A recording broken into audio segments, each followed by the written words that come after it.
nicyo kidutera mana guhora tukuririmba tuvuga ibitangaza n'imirimo wakoze. Iyaba rero Uwiteka atari we wabaye mu ruhande rwacu igihe uburwayi bwari bumeze nabi, igihe ubukene bwari bumeze nabi, igihe amadeni yari ameze nabi, igihe abantu bari babuze ubukode, yewe iyaba Uwiteka atari we wabaye mu ruhande rwacu. Reka nkubwire abari ku munsi tuvuga bene data, iyaba Uwiteka atari we wabaye mu ruhande rwacu. Nakiringiro n'amanarifise n'amasezerano y'ibizaba nari kure y'Imana, ariko ubu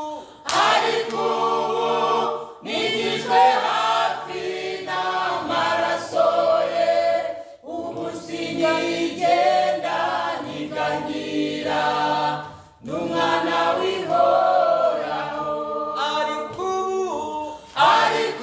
ubu nigijwe hafi n'amaraso ye, ubu sinyigenda niganyira n'umwana w'ihoraho.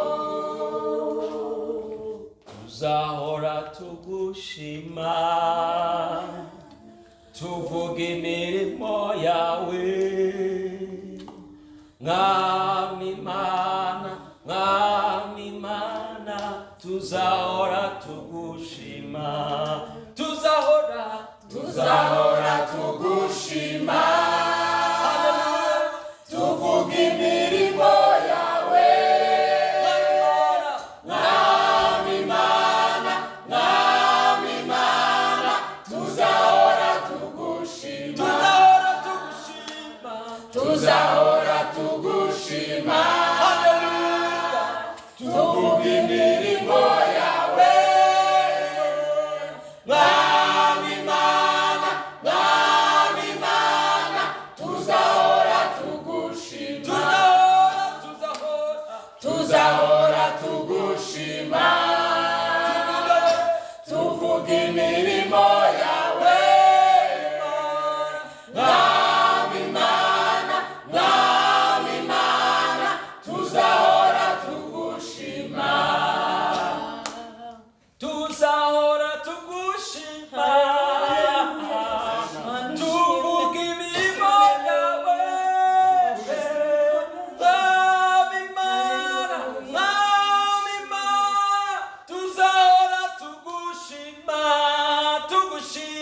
tuzahora tugushima, tuvuga imirimo yawe, mwami Mana, tuzahora tugushima.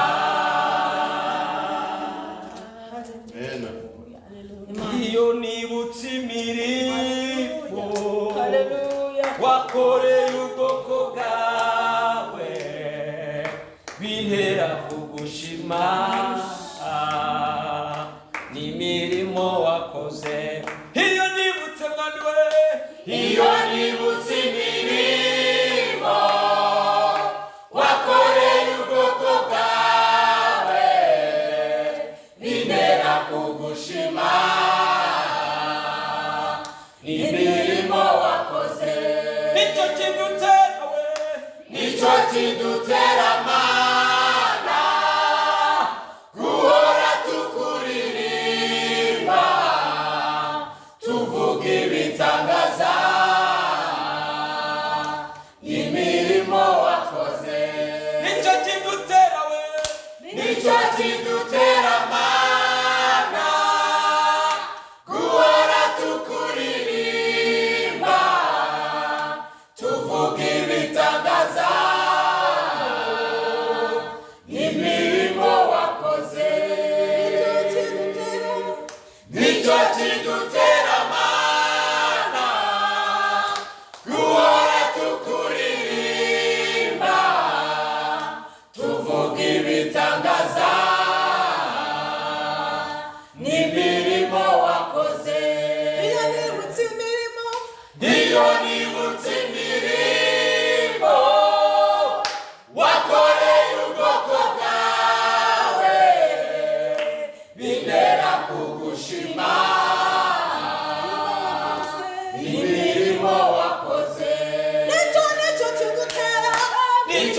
kidutera mana guhora tukuririmba tuvuga ibitangaza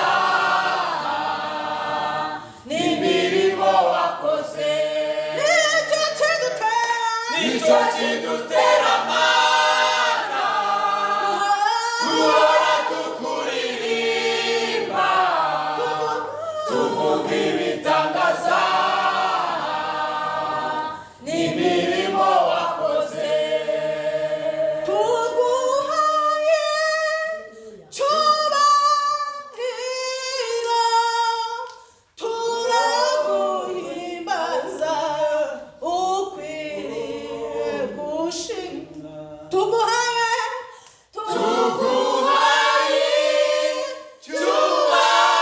cyubahiro turaguhimbaza ukwiriye gushimwa none tuguhaye icyubahiro tubaye cyubahiro turaguhimbaza ukwiriye gushimwa none tuguhaye tuguhaye cyubahiro turaguhimbaza ukwiriye gushimwa kandi tuguhaye tuguhaye cyubahiro turaguhimbaza ukwiriye gushimwa Father, we give you we give you all the glory. We worship you alone. You are worthy to be praised. ushyizwe hejuru ushyizwe hejuru ushyizwe Ushyizwe hejuru, ushyizwe hejuru, ushyizwe ushyizwe hejuru, ushyizwe hejuru, ushyizwe hejuru, hejuru ushyizwe hejuru abakomeye ushyizwe hejuru ushyizwe hejuru, ushyizwe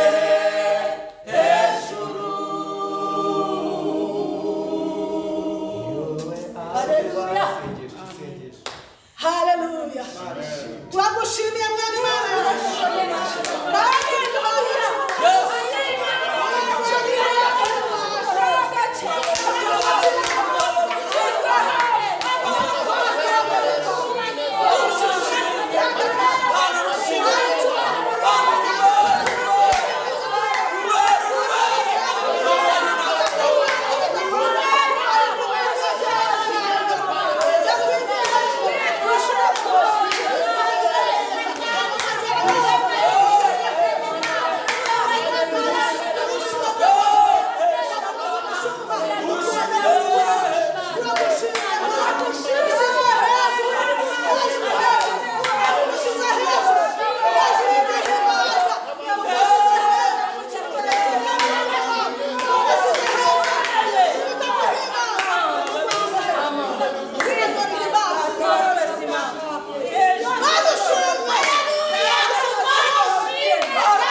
ya turabasuhuje cyane nshuti bakunzi b'itorero ryacu Elayon Mountain Church.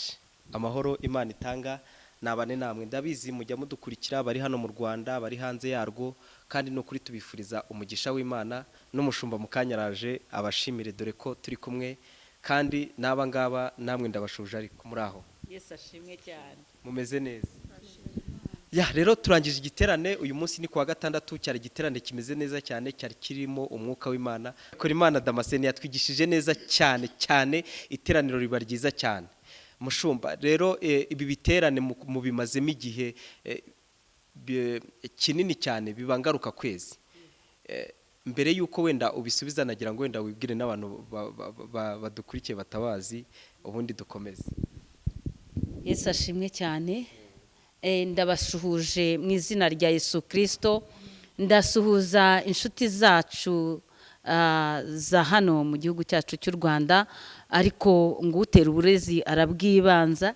Ndasuhuza abakristo bose b'itorero Elayon Mountain Church mu Rwanda, ndasuhuza inshuti zacu mwebwe muri Belgique, ndabasuhuje mwebwe muri Amerika, ndabasuhuje mwebwe muri Canada, ndabasuhuje mwebwe muri Chine, ndabasuhuje mwese ku migabane itandukanye, ndabasuhuje mwene data bene data muri Burundi, ndabasuhuje mwebwe muri Uganda, ndabasuhuje aho muteraniye hose mwe mudukurikira umunsi ku munsi. Ni ukuri nanjye bijya binezeza, Imana yo mu ijuru ibaha umugisha. Jyewe rero wabasuhuzaga, amazina yanjye nitwa Bishop w'ubugingo Leonira, ndi umushumba w'itorero Elayon Mountain Church mu Rwanda. Ubwo rero uyu mwanya ni umwanya mwiza, turashima Imana kubw'igiterane cyiza Imana yaduteguriye kandi banye natwe mu buryo bukomeye. Abantu barabohotse, abantu buzuye umwuka wera, Imana ikoze imirimo n'ibitangaza, namwe mwabibonye, Imana yahabaye. Ni ukuri twabonye Imana Data, umwami Yesu Kristo niwe wari ukiyoboye, mwuka wera yatuganje, Imana yo mu ijuru ihabwa icyubahiro. Turanezerewe cyane rero uyu mugoroba kuvuga ngo Mana natwe turagushimye. Niyo mpamvu mu kanya twari turi kongera tugashima Imana, turirimba tuvuga ngo Mana, iyo twibutse imirimo yawe wakoreye ubwoko bwawe, haleluya haleluya, iyo twibutse imirimo y'Imana yagiye idukorera bituma turirimba tukongera tukayishima. Imana ishimwe cyane. Nawe kandi uri gukurikira iki kiganiro, nawe ratasura amateka yawe, umva wibuka imirimo Imana yakoze ku buzima bwawe, urahereza Imana icyubahiro. Ni Imana yacu nziza. Ntabwo ari umwanya wo kubwiriza, ariko turacyari mu mavuta, turacyari muri ayo mavuta. Imana ibaha umugisha. Ubwo rero kwibwira abantu ni uko nyine. Ndi umushumba w'itorero Elayon Mountain Church mu Rwanda. Imana ibaha umugisha. Urumva ntaragira n'icyo mvuga, ngomba guhita nakira visi we, kuko ayo makuru ndayafite. Abaririmbyi n'abaririmbyi murabona turadupira twanditseho worship team, uze kudukura neza n'abantu babibone. Iyi nayo biragaragara ko ari korali, mwe muririmba muri korali Elayon ya iririmba indirimbo zimeze neza cyane. Ejo bundi merutse no kwiyumva ku maradiyo ahantu hose, ego kumana. Rero mushumba visi rwose turabakiriye, namwe mwakwibwira abadukurikiye. Murakoze cyane. Ndabanza kubasuhuza. Yesu ashimwe. Amazina ni Ingabire Justin, ndi umushumba wungirije, umushumba wacu mukuru. Imana yangiriye icyizere, nanjye ndayishimiye. Nk'uko mushumba yarabivuze, tuvuye mu giterane cyiza cyane kirimo umuriro w'Imana, abantu babohotse. Amen. Abantu babohotse, nabonye ukuboko kw'Imana gukomeye. Amen. Bishake kuvuga ko dukeneye imbaraga zisumba izo z'ibintu turwana nabyo. Ngo dukeneye imbaraga nyinshi zisumba iz'ibituri imbere. Twe dukeneye imbaraga nyinshi. Amen.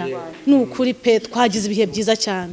Umuntu udukurikiye namurarikira kuzaza tugasangira ijambo ry'Imana. Rwose dukunda Imana rwose. Ni karibu ni karibu ni karibu. Na mushumba yabivuze, nanjye ndongeye ngo karibu karibu bantu b'Imana. Murakoze cyane. Narindi kuvuga iki giterane kiba rimwe mu kwezi cyangwa se kiba ngaruka kwezi. Iki giterane igihe mutangire kugikorera, nagira ngo nk'umushumba nyine ubureba amavuta kivamo cyangwa se imbaraga zikivamo, nagira ngo uduhe ishusho z'ibiterane mumaze gukora igihe kirekire mubikora. Murakoze.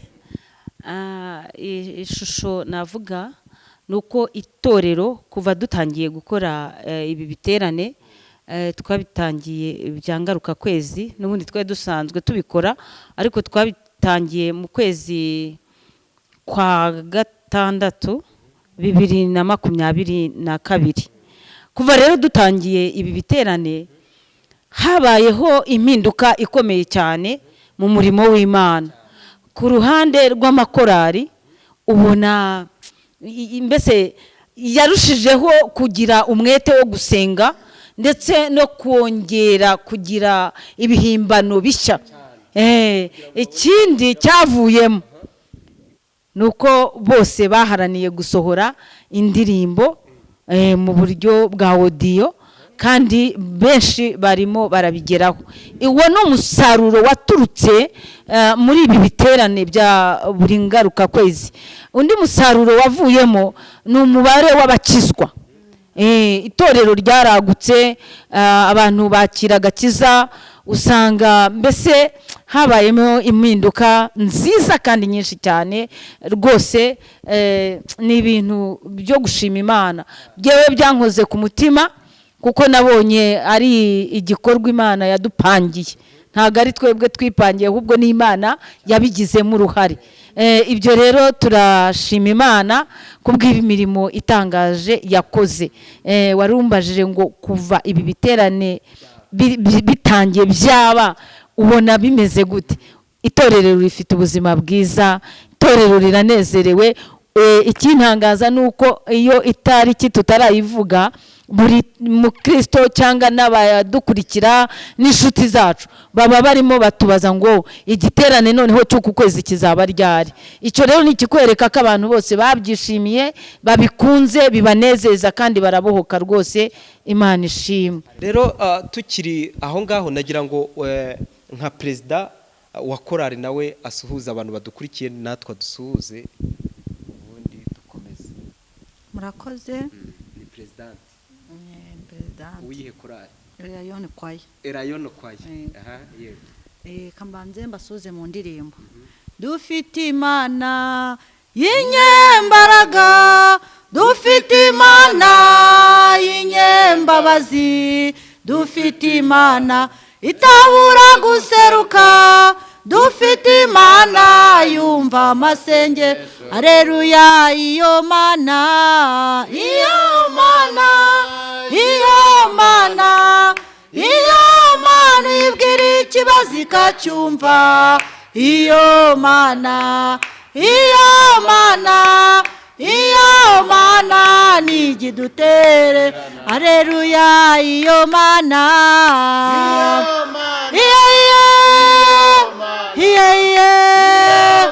uyibwira ikibazo ikacyumva. Iyo Mana, iyo Mana, iyo Mana nigidutererana. Murakoze. Dufite Imana kandi iyo Mana nkuje ko itajya idutererana, iyo yitabaje iragutabara. Nge rero ndi disciplinere. Uri disciplinere? Disciplinere wa korari Erayon Choir. Okay. Ngo rero iyo ndirimbo nawe nugera mu kaga cyangwa mu bibazo ugebuka ko ufite Imana. Udukurikiranye wese waba uri hanze y'igihugu cyangwa mu gihugu, nugera mu makuba ugebuka ko ufite Imana, kandi iyo Mana kwibwira ikibazo ikacyumva. Murakoze. Mubwira abantu iby'ijuru, iby'ururutse imitima, muvuge ko wahiriwe, muvuge ubundi buzima. Abafite imvune iye hari ubuzima, muri we hari ubuzima. Iyorere. Haleluya. Yesu nashimwe. Haleluya. Ku mazina yanjye nitwa Ginimana Bernard. Nkuko bamaze kubivuga, amagara amakorari yo mu itorero ryanjye Erayon Mountain Church. Noneho ku cyo navuga gatoya mu biterane bimaze iminsi biba, ni umugisha twagiriwe. Gusa umunsi wa mbere agahebuzo hari ijambo natanye rivuga ngo buri muntu wese ahinga imbere yiwe, ngo nta muntu uhingira indi mu imbere yiwe. Ngo kandi ngo niba ushaka kurwana n'intare ntago akwitoreza ku gikeri cyangwa se ku mbeba. Muri makeya nakuyemo byinshi, ndagenda nkatuza abaririmbyi banjye. Kuririmba kwabo ni ukuririmba wibwira kuri guhinga imbere yawe kugira ngo Imana izajye ikigukorera. Rero navuze byinshi, ni umuntu turacyakataje. Rero buri muntu wese ufite ibibazo, ufite ingorane, nanyarukira aha ngaha kugira ngo dusangire ubwiza bw'Imana. Imana ibahe umugisha, murakoze. Mushumba, uri hagati y'intama zawe cyangwa se intama z'Imana, ariko ni n'izawe, kuko namaze kumenya ko ngo ririya jambo rivuga ngo wandikire marayika ngo ni mwebwe bavugaga. Nagira ngo utubwirize basi nk'iminota, utubwire nk'ijambo rigufasha nk'iminota 3, ndahita nsoza ikiganiro. Ubu iyo wavuze natwe tuba twavuze, kandi mu kuvuga kwawe turumva imitima yacu imeze neza cyane. Niba hari ijambo riri kugufasha, ijambo ushaka kubwira abantu, ijambo ushaka kubwira rino teraniro turi gutya n'abandi badukurikiye n'abazadukurikira, ni irihe muri wowe? Ijambo riri kumfasha muri iyi minsi turimo ni ijambo ry'Imana riri mu gitabo mu ndirimbo ya Dawidi 124 Zaburi.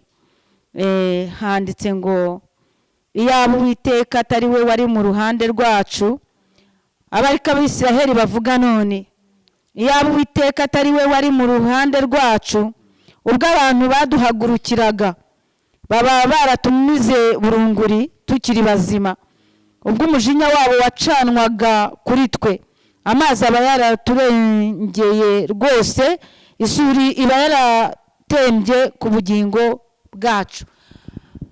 Iri ni ijambo ry'inkomezi igihe nk'iki ngiki.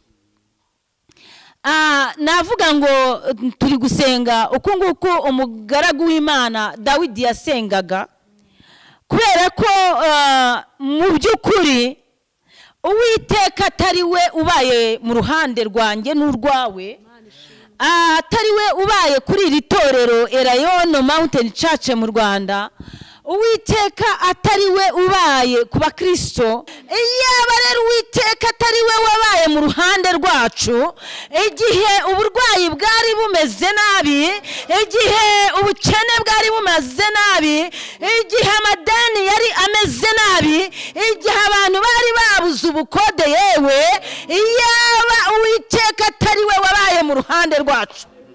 Reka nkubwire abari ku munsi tuvuga bene data, iyaba Uwiteka atari we wabaye mu ruhande rwacu, kuburaho kuba byakubera umubisha, ubugumba bwakubera umubisha, n'urushako rubi rwakubera umubisha, burya rujya ruba umubisha. Ngumva reka nkubwire, umubisha yaza mu buryo butandukanye.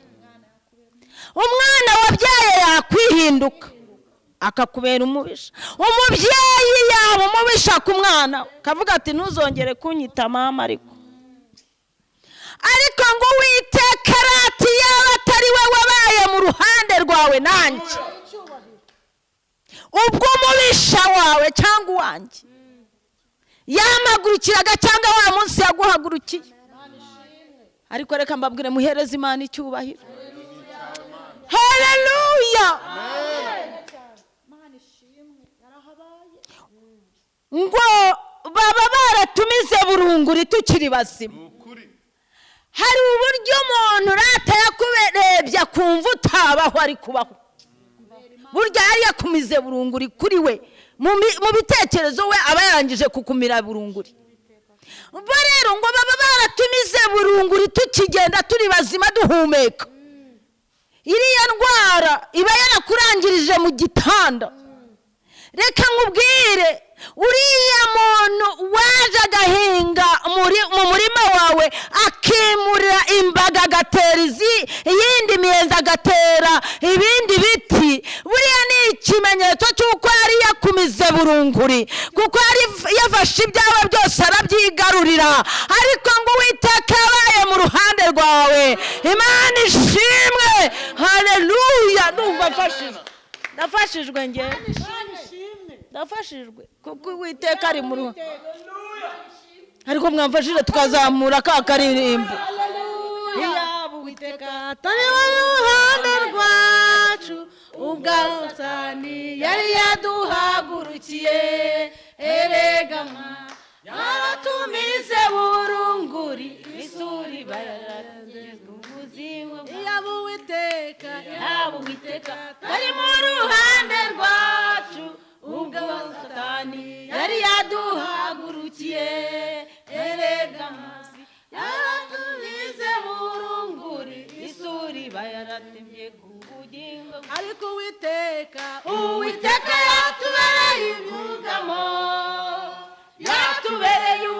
ubugingo buhoraho yatubereye igihome yatubereye amagare n'amafarashi uwiteka yatubereye ubwugamo yatubereye ubugingo buhoraho yatubereye igihome yatubereye amagare n'amafarashi. Amen. Amen. Amen. Yatubereye ubwugamo. Imana ishimwe. Uwiteka aratwimanye.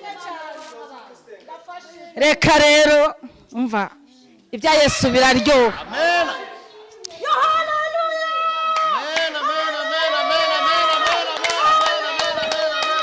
Amen.